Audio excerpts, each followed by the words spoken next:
natural response. For example, if you determine with all your heart to love a child that's in your family and you give yourself to that child, you'll hate the one who would come along and hurt that child. It's that kind of a settled commitment. And these words can be good or bad. You can be angry and sin or be angry and sin not. But the whole crux of the matter is your motive, isn't it? By the way, thumos, it doesn't seem to be a word that is tolerated for a Christian. The blowing up kind of a thing is not something that's allowable for those of us who name the name of Christ. Thumos is used to speak of unregenerate man. It's used to speak of a man functioning in a sinful way. It's used to speak of Satan in Revelation 12:12, and it's used to speak of God in Romans 2:8, and God literally blows his cork in final judgment. That is used to speak of God's ultimate wrath. Now, only God can literally go to the ultimate end of anger. Thumos would be the extreme anger. Only God can go to the extreme end of anger and still be righteous, because everything in God's mind is absolutely under control, even his ultimate anger. See? But you and I can't. We can't handle thumos. We get out of control. But sometimes parorgismos, that inner resentment, and sometimes orge, that settled conviction, is tolerable. And it is tolerable when it is anger for other than selfish reasons. We can be angry over that which grieves God. We can be angry over that which hinders and hurts his cause. After all, the Lord was angry. I see the majestic indignation of Jesus as he cleanses the temple. I see that to me is, that's where Jesus just really lashed out. Boy, it was an anger that got out. It came out. Maybe it's orge there. It's the idea that he had this conviction that God's holiness was what was at stake. And boy, when he saw the unrighteousness there, he moved against it. I see him also in John chapter 11.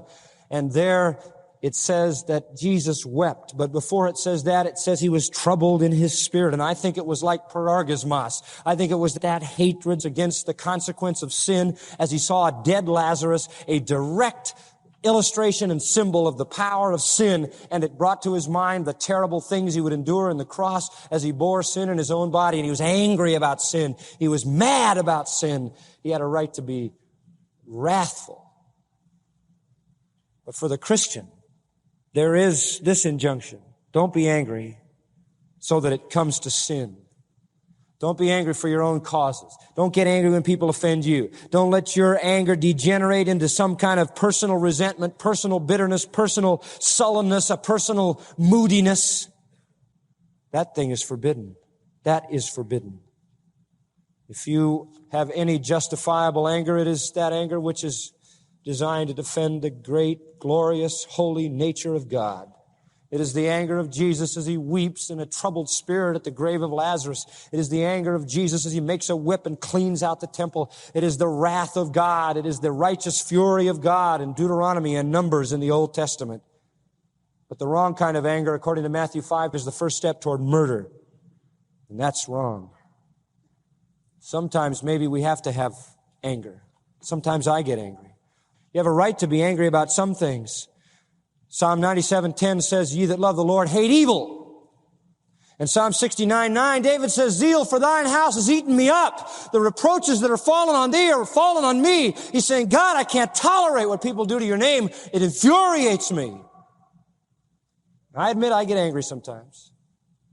I hope I never get angry about what happens to John Macarthur. I hope I always get angry about what happens to God's holy name. And I hope I never stop getting angry about that.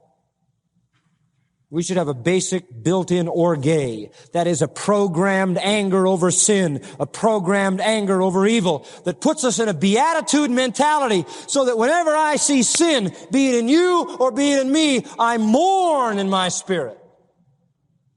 That kind of anger is the sinew of the soul. The anger that is selfish, passionate, undisciplined, uncontrolled, is sinful, useless, hurtful, must be banished from the Christian life. But the disciplined anger that seeks the rightful place of a righteous God is pure and selfless and dynamic. Some of us aren't angry, and we ought to be. We ought to be angry about a lot of stuff going on in the world. We ought to be angry about some stuff going on in the church, but not let it degenerate into a wrong kind of anger. So he says, be angry, but sin not. Don't go to bed. Don't let the sun go down on your wrath. Don't be a resentful, angry person. Deal with it. And I think that second part of the verse has reference to the wrong kind of anger. The point being, if you do have the wrong kind of anger, if you've got anger that is sin, then deal with it now. Don't sleep on it. Don't go to bed with it. Face it and deal with it. And all through the New Testament, we are told that when we face sin, we are to deal with it now. We are to repent, confess, and turn from it. And by the way, that kind of stuff, that kind of unconfessed anger that isn't really dealt with, is really a bad thing. When you have that angry, unforgiving spirit, 2 Corinthians 2:11 says, Satan will get an advantage of you. Should never have any kind of anger in that manner. You want to know why? And here's the key to the whole thing. Listen. You know why you get angry? You get angry because people do things to you don't like. The fact of the matter is you don't deserve anything anyway, right? That's the whole point. What do you deserve? You can't do that to me. Why not? Who are you? I have my rights. You do? According to God's standards, you're never going to even enter His kingdom unless you're broken in spirit. Unless you're bankrupt and poverty-stricken. Listen, if you don't have any rights, you can't get too mad at somebody who steps on them, right? Anger is a retaliating spirit.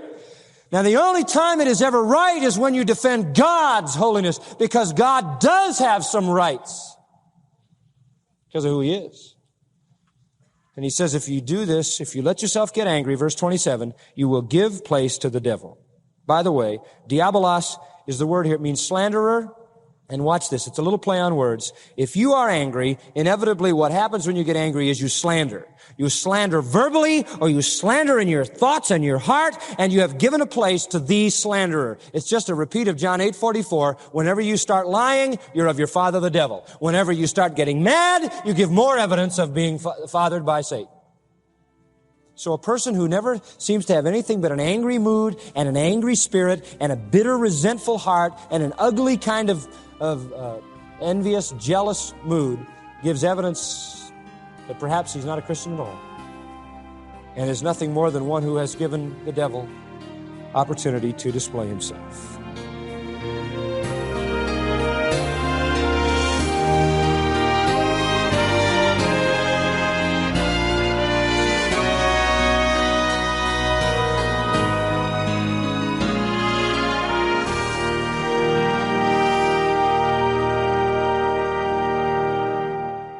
Anger and lying. Doing away with both is crucial if Christ has transformed your life.